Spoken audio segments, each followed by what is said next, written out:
Assalamualaikum Pak Budin. Waalaikumsalam Pak Yosi. Bagaimana kabarnya hari ini? Alhamdulillah sehat Pak Yosi. Dan bagaimana kabarnya Pak Yosi? Alhamdulillah sehat juga Pak Budin ya. Oh ya Pak Budin, kita akan nanti kan Pak Budin akan melaksanakan coaching ya. Proses coaching hari ini. Nah, sebelum melaksanakan proses coaching itu, mungkin ada sedikit hal yang saya ingin bicarakan dulu ya. Boleh Pak?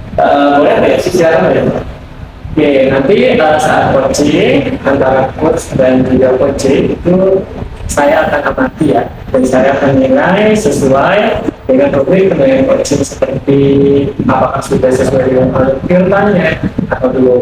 Kemudian apakah sudah mengajukan pertanyaan-pertanyaan berbobot sesuai dengan kata kunci yang disampaikan oleh coaching. Dan nanti juga saya akan mendengarkan respon atau cerita dari coaching apakah sudah sesuai dengan pertanyaan yang nanti Pak Budin sampaikan ya.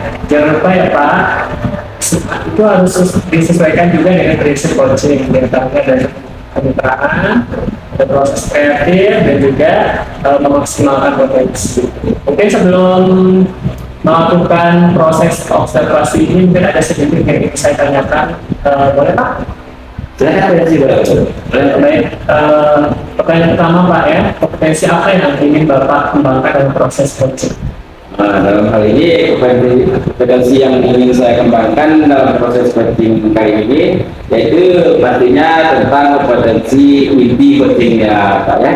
Yang pertama kehadiran penuh presence ya. Yang kedua mendengarkan aktif, dan yang ketiga mengajukan pertanyaan-pertanyaan yang berbobot kepada peserta.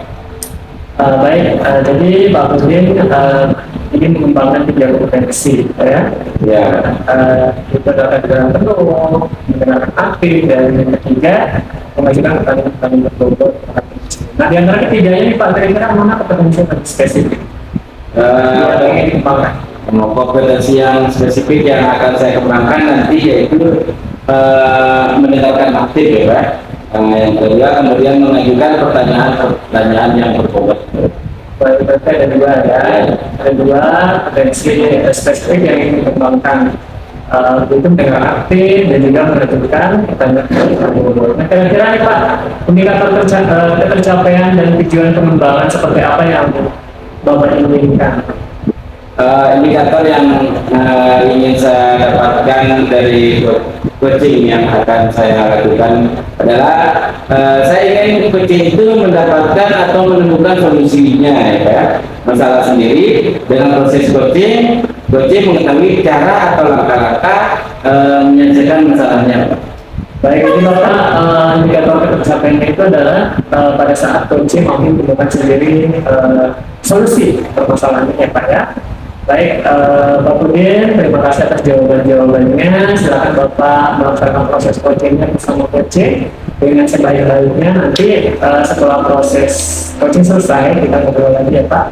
Baik, terima kasih banyak ya. Oke, silakan Pak, semoga berjalan lancar untuk proses coaching. Assalamualaikum. Oh ya, Assalamualaikum Pak Budin. Waalaikumsalam Bu Helmi, apa kabar Bu Helmi? Alhamdulillah baik. Kalau Bapak gimana kabarnya? Alhamdulillah baik. Maaf ini Pak Budin, saya ganggu waktunya, boleh ya? Boleh Bu, silakan. Kira apa ya yang ingin diceritakan saat ini Bu?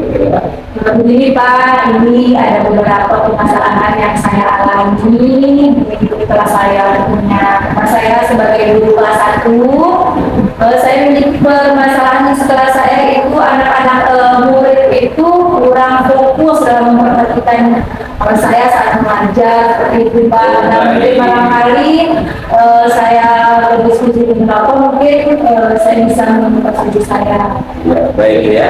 Jadi kira-kira untuk Ibu Helmi apa yang Ibu harapkan atau tujuan apa yang ingin Ibu capai dari percakapan kita pada hari ini? Nah, dari percakapan kita nanti itu Pak, saya bisa menemukan solusi saya sendiri. Nanti mungkin bisa dibimbing sama Bapak bagaimana saya selanjutnya menghadapi anak-anak saya di kelas yang kurang fokus ini Pak, dan bisa menemukan solusi anak-anak ini nanti bisa fokus terhadap pelajaran yang saya sampaikan di kelas. Jadi setelah saya dengar apa yang dikatakan tadi, kira-kira apa yang terjadi yang dirasakan saat ini? Seperti itu Pak, saya mengalami kecewa sebenarnya Pak. Kok bisa ya anak-anak tidak memperhatikan saya. Nah, saya bingung juga Pak, apa ya dengan pembelajaran saya seperti itu Pak. Jadi kira-kira hal-hal apa saja yang belum terwujud di selama ini terhadap ibu ini? Nah, khususnya di siswa-siswa saya yang seperti itu Pak, saya harap saya ingin terwujudnya siswa itu yang fokus saat saya mengajar itu Pak, saya selalu diperhatikan, apa yang saya sampaikan selalu didengar, seperti itu Pak. Mereka tidak bermain ketika saya mengajar itu Pak. Berarti selama ini yang ibu rasakan ini belum begitu berhasil ya dalam mendidik anak itu. Ya betul Pak, saya seperti merasa bersalah gitu Pak. Apakah saya yang kurang perhatian sama mereka, atau memang anak-anak mungkin yang memang seperti itu lakukannya Pak? Itu yang saya bingungkan Pak. Saya merasa bersalah, apa yang menjadi kedepannya ini seperti apa, saya masih bingung Pak. Nah, kalau boleh tahu ya Bu Helmi ya, jadi metode atau cara apa saja yang sudah ibu lakukan selama ini terhadap anak itu? Ya, biasanya kalau saya mengajar Pak seperti biasa, saya masuk kelas seperti itu, berdoa, kemudian selesai berdoa, balik langsung saya ini Pak belajar, anak saya bisa memperhatikan saya, sesuaikan materi seperti biasa itu sih Pak. Apakah selama ini setelah ibu laksanakan materi itu ada nggak perubahan bagi anak ibu setelah ibu laksanakan seperti itu? Nggak ada Pak, karena selama ini mengajar saya juga seperti biasanya Pak, drama seperti itu, materi drama saja. Kadang saya berpikir mungkin saya kurang apanya gitu Pak, itu saya bingungkan. Saya masih menggali ini potensi saya, sebenarnya saya mau berbagi dengan Bapak, mungkin Bapak punya pengalaman lain yang bisa disampaikan ke saya itu sih Pak. Nah, sejauh ini apakah ibu kalau untuk anak-anak lain selain anak satu ini, apakah sudah berhasil nggak melaksanakan tugas ibu sebagai guru di dalam kelas? Iya, rata-rata Pak begitu semuanya Pak, ada beberapa Pak, 1 orang, 2-3 orang yang perhatian, tapi kebanyakan ini Pak di luar Pak, setengah dari murid saya itu Pak kurang perhatian terhadap apa yang saya sampaikan dari di depan kelas gitu Pak. Terus selama ini apakah ibu pernah konsultasikan kepada teman-teman atau kepala sekolah tentang yang sudah ibu laksanakan, apakah sudah berhasil Pak? Belum.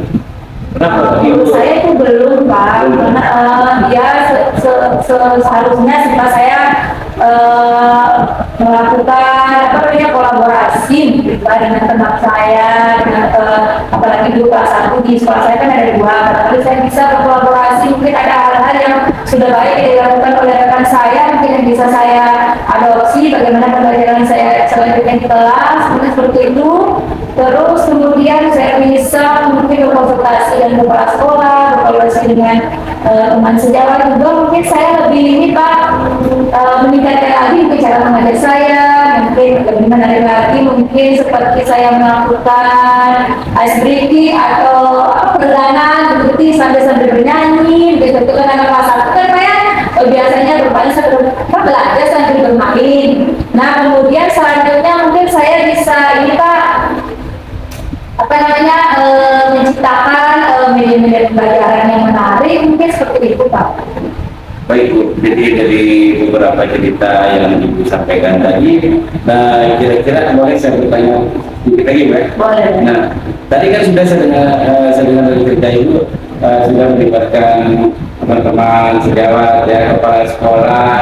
Apakah tidak ingin lagi ada lagi enggak yang bisa dilibatkan di dalam masalah ini? Oh iya, selain kepala sekolah atau stakeholder di sekolah, barangkali saya akan melakukan pendampingan ibu bersama orang tua murid. Soalnya Pak, tidak menutup kemungkinan ini Pak, salah satu faktor mereka begitu, juga mungkin ada faktor-faktor dari lingkungan keluarganya Pak, misalnya masalah apa yang ada di rumah, mungkin juga anak-anak begitu di sekolah, sehingga saya bisa mengajak lebih intens orang tuanya berkolaborasi bekerjasama dengan saya, karena selama pembelajaran kan hanya sebentar sama kita di sekolah, karena lebih banyak waktunya anak-anak itu kan di rumah bersama keluarganya. Itu. Baik, dari beberapa cerita yang disampaikan kepada saya, kira-kira untuk Ibu Helmi ini apa komitmen Ibu untuk terhadap rencana Ibu ini ke depannya nanti? Saya berkomitmen Pak, supaya pembelajaran saya di kelas itu tidak lagi monoton. Saya harus melakukan perubahan terhadap sistem pembelajaran saya di kelas. Nah, yang pertama itu saya lakukan barangkali pembelajaran itu lebih menarik lagi, seperti mengadakan streaming, diskusi kelas, terus media pembelajarannya lebih bagus. Kemudian saya juga berkolaborasi dengan pihak-pihak teman-teman saya di sekolah. Kemudian dengan orang tua siswa juga saya perlu kerjasama Pak, untuk meningkatkan proses siswa juga, dan juga saya bisa merefleksi diri saya juga. Seperti itu Pak. Baik ya, jadi itu komitmen dari Ibu Helmi, termasuk sudah saya lakukan termasuk kesimpulan ya dari apa yang Ibu ceritakan tadi. Nah, pada hari ini kira-kira apa yang Ibu rasakan? Alhamdulillah Pak, saya sedikit lebih tenang, sedikit lebih terjawab kegelisahan saya selama ini bagaimana saya mengajar di kelas itu. Sudah senang Pak berdiskusi dengan Bapak. Terima kasih ya. Ya, baik. Saya. Assalamualaikum. Waalaikumsalam. Baik Pak Udin, bagaimana tadi hasil ujinya sudah berjalan dengan lancar? Sudah Pak, tadi alhamdulillah berjalan dengan lancar dan baik sesuai rencana. Alhamdulillah ya. Dan sebelum melakukan observasi bersama Coach tadi, ada sedikit pertanyaan yang ingin saya sampaikan kepada Bapak ya. Pertanyaan yang pertama, apa saja yang sudah didapatkan pada saat coaching terkait indikator pencapaian yang diinginkan? Tadi selama coaching saya sudah melakukan dengan menggunakan alutsista ya, yaitu dengan menanyakan tujuan, identifikasi masalah, rencana aksi dan tanggung jawab Pak. Kemudian saya juga menggali pemahaman dan fungsi potensi coaching Pak, untuk menemukan solusi atas permasalahan yang dihadapi sendiri. Baik, Jadi Pak Udin itu sudah berhasil ya, dikatakan berhasil Pak ya, melakukan proses coaching kesediaan alur gerak. Nah, sesuai dengan apa yang tadi saya amati, kita ada beberapa catatan ya. Kemudian sudah berhasil menyampaikan pertanyaan sesuai dengan alur gerak, sudah menanyakan tujuan kepada coachingnya, kemudian sudah mengidentifikasi permasalahan pada coaching, kemudian Pak Budi juga sudah mengarahkan coachingnya untuk mencari rencana aksi atau tindakan apa yang sebaiknya dilakukan. Dan juga Pak Budi sudah berhasil untuk menemukan rasa tanggung jawab yang ada dari coaching agar rencana aksi yang akan dilakukannya dapat berjalan dengan lancar dan sesuai harapan coaching. Baik Pak Udin, saya tadi sudah mendengarkan percakapan Bapak yang dengan coaching. Bapak tadi sudah fokus terhadap coaching, artinya di situ Bapak sudah tulisannya atau pembelajaran. Kemudian Bapak sudah mendengarkan dengan aktif dan lebih tadi Bapak sudah mengajukan pertanyaan-pertanyaan berbobot yang sesuai dalam coaching yang disampaikan coaching. Luar biasa Pak ya. Apa yang sudah Bapak lakukan ini tentunya proses untuk proses coaching hari ini, mudah-mudahan Bapak sukses ke depannya ya, dan memberikan kemudahan lagi dalam kegiatan coaching selanjutnya. Oke, satu lagi Pak, boleh Pak? Silakan Pak. Untuk kedepannya, kira-kira ini kompetensi apa sih yang Bapak ingin kembangkan berdasarkan hasil melakukan coaching hari ini? Tentang potensinya ya Pak. Jadi potensi yang ingin saya kembangkan itu adalah saya ingin mendalami, memahami alur cerita ini Pak. Jadi untuk melakukan coaching supaya coaching selanjutnya menjadi lebih baik lagi Pak. Baik Bapak, luar biasa sekali lagi ya. Jadi Bapak akan mendalami alur cerita supaya lebih baik lagi ke depan. Baik, terima kasih Pak sudah melakukan sesi tanya jawab hari ini ya. Sudah melakukan observasi dengan baik dan menggunakan prinsip coaching dengan alur cerita. Saya akhiri sampai di sini. Terima kasih atas kesempatannya. Assalamualaikum warahmatullahi wabarakatuh. Waalaikumsalam warahmatullahi wabarakatuh.